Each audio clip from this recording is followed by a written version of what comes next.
guys, Assalamualaikum warahmatullahi wabarakatuh.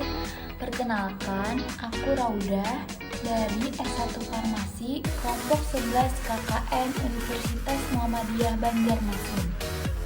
Di sini kita akan membahas mengenai fakta penyebaran kuman karena batuk. Apakah Anda sakit batuk dan bersin?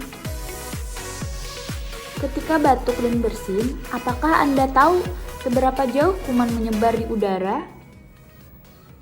Batuk dan pilek bisa menjadi media penularan penyakit seperti pilek, flu, tuberkulosis, dan penyakit lainnya.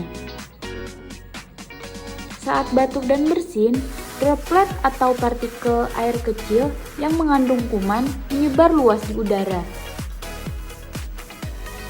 Bila Anda tidak menutup mulut, rata-rata droplet menyebar sampai sekitar 2 meter.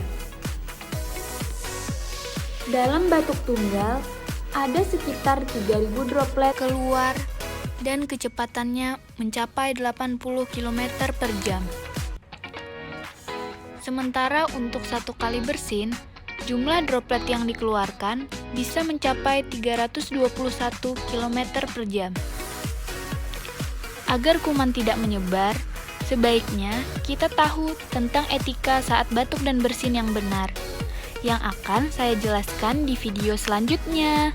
Stay tune!